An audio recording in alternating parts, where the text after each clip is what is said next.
নমস্কার সবাইকে, আমার চ্যানেলে তোমাদের আরও একবার স্বাগত। আমি সমর্পিতা চলে এসেছি আজকে একটা সুন্দর ব্লগ নিয়ে। আর সকালে আমার ট্যালি ক্লাস ছিল, তার জন্য আমি সকাল থেকে ব্লগটা শুরু করতে পারিনি। এখন ছাদে এসেছি স্নান করে একটু রোদ পোয়াতে, আর এখন নিচে যাব গিয়ে লাঞ্চ করব। আজকে লাঞ্চে তিনজনের 3 রকম ডিশ হয়েছে। এখানে তো ভাত আছে, দাঁড়া ভাতটাকে নামাই। এখানে আমার জন্য হয়েছে চিকেন আর আলু দিয়ে কষা, আর এই ডিমটা হচ্ছে মায়েরা। আমরা সকালে আলুর দম মুড়ি ডিম সেদ্ধ খেয়ে গেছিলাম, মা ঠাকুর পুজো দেয় ওই জন্য ডিমটা খায়নি, তাই জন্য মা এখানে মাংসের মধ্যে ডিম দিয়ে দিয়েছে, মায়ের ডিমটা। আর এই মিনির জন্য হয়েছে ডাল, এই যে মা এখানে চিকেন পকোড়া ভাজছে আর ডিম ভাজবে।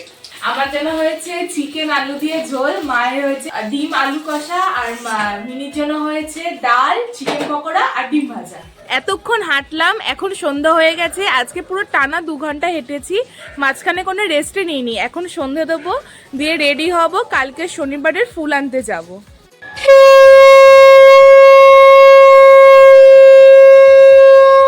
তো আমি রেডি হয়ে বেরিয়ে পড়েছি। আজকে ফুলের সাথে আরো অনেক কিছু আনতে হবে। দুটো বেগুন, শীতকালে একটা পোড়া খাওয়া হবে, ওই ধনে পাতা, টমেটো। আর বেগুনটা যে কিরম বড় নিয়ে এসেছি বলো, খুব ভালো বেগুন। হ্যাঁ, শীতকালে বড় বড় বেগুনই দেখতে ভালো লাগে, খেতেও ভালো লাগে। শীতকালে কানা হয় না। হ্যাঁ, আর আমাদের এখানে সব সরু সরু বেগুন পাচ্ছিলাম, আজকে বড় বেগুন পেয়েছি। আচ্ছা, কপিটাও ভালো নিয়ে এসেছি, বেশ সুন্দর। জানি না এবার টেস্ট কিরম হবে। আগে তো বাজার করতে পারতো না, এখন করতে করতে অনেক শিখে গেছে, অনেক ডেভেলপ হয়ে গেছে, সব বাজার এখন ওই করে। তো আমি চলে এসেছি অনেকক্ষণ আগেই। আজকে ফুলের সাথে কিছু বাজারও করেছি, আর এদিকে হচ্ছে সামনে পৌষ পার্বণ আছে, তার জন্য মাখা সন্দেশ, না চালগুড়ি এগুলো এনেছি, আর একটু টক দই নিয়ে এসেছি, কারণ রাত্রে মা চিকেন চাপ করবে। তো চিকেন চাপের রেসিপিটা আমি তোমাদের সাথে আজকে শেয়ার করব। আর আমি চিকেন চাপ খাবো না, আমি খাবো রুটি আর ডাল। আগে মার এখন রুটি করছে, আগে রুটিটা করে নেবে, দেন চাপটা করবে, কারণ চাপটা তো গরম গরম খেতে হবে। মা এখন চিকেন চাপ করছে, তো তার রেসিপিটা আমি তোমাদের সাথে শেয়ার করছি। ফার্স্টে ফ্রাই প্যানের মধ্যে একটু তেল দিয়েছে, সাদা তেল, এবারে গোটা গরম মশলা দিল, আর এই যে মাংসটাকে ম্যারিনেট করে রেখেছিল মোটামুটি 3-4 ঘন্টা আগে থেকে, আর ম্যারিনেট করেছে টক দই, কাজু, পোস্ত, পেঁয়াজ বাটা, আদা রসুন, নুন, কাশ্মীরি লঙ্কা, লঙ্কা সমস্ত কিছু দিয়ে ম্যারিনেট করেছে। গ্যাসটাকে একদম লো করে রেখেছে, ওপর থেকে লিডটা দিয়ে দিলে কি ভালো সুন্দর বয়েল হয়ে যায়। ম্যারিনেটটা কি কি দিয়ে করা আমি আর একবার বলে দিচ্ছি। চারমগজ, পোস্ত, কাজু, টক দই, আদা রসুন, পেঁয়াজ, আর ওদিকে নুন, কাঁচা লঙ্কা, একটু কাশ্মীরি লঙ্কা দিয়ে ম্যারিনেটটা করে রাখা হয়েছে মোটামুটি 3-4 ঘন্টার মতো। তোমরা প্রথমে সাদা তেল আর ঘি মিশিয়ে করতে পারো, মা পুরোটাই আজকে সাদা তেলে করবে, লাস্টে অল্প একটু ঘি দেবে, তাই তোমাদেরকে সাদা তেল দিয়ে দেখালাম, তাই আমি বলে দিলাম যে তোমরা চাইলে প্রথমে একটু ঘিও দিয়ে নিতে পারো। এরপর মাংসটাকে একটু উল্টে দিচ্ছে, এই যে একটু ব্রাউন ব্রাউন এসছে, আর ওখানে কিন্তু এক্সট্রা গ্রেভিটা রাখা আছে, শুধু মাংসগুলোই দেওয়া হয়েছে প্রথমে। এক্সট্রা যে গ্রেভিটা ছিল সেটা দিয়ে দিল, তাহলে এটা দিয়ে মাংসটা সিদ্ধ হবে আর এক্সট্রা কোনো জল লাগবে না। আর গ্যাসটাকে একদম লোতে রাখা আছে যাতে না নিচটা বসে যায়, আর মাংসটাকে এইভাবে উল্টে উল্টে করতে হবে, তাহলে সাইড থেকে তেলটাও ছেড়ে যাবে আর মাংসটাও সিদ্ধ হয়ে যাবে।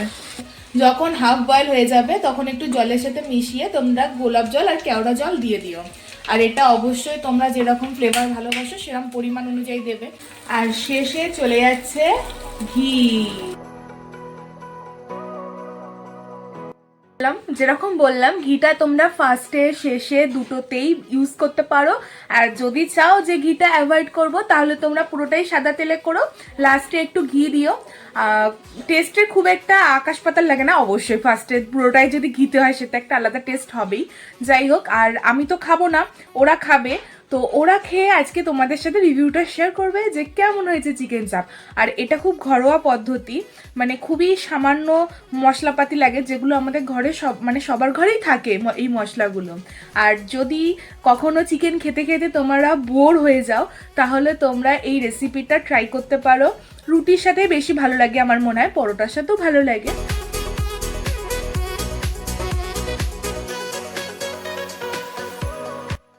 তো আমার আছে ডাল রুটি, আর এদের হচ্ছে চিকেন চপ রুটি। বল কেমন লাগছে বল। খুব সুন্দর। খুব সুন্দর। খুব খুব সুন্দর কেনা, খুব সুন্দর।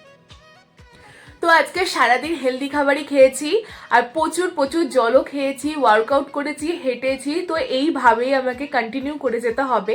ওয়েট লসটা তো আর একদিনের গল্প নয়, মানে নিজের লাইফস্টাইলটাকে চেঞ্জ করতে হবে।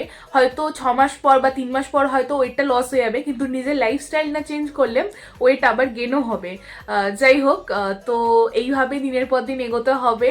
আর আজকের ব্লগটাকে এতদূর পর্যন্ত রাখছি, পরের দিন আসছি আবার একটা সুন্দর ব্লগ নিয়ে। তো তোমরা ব্লগটাকে দেখতে থাকো। গুড নাইট সবাইকে।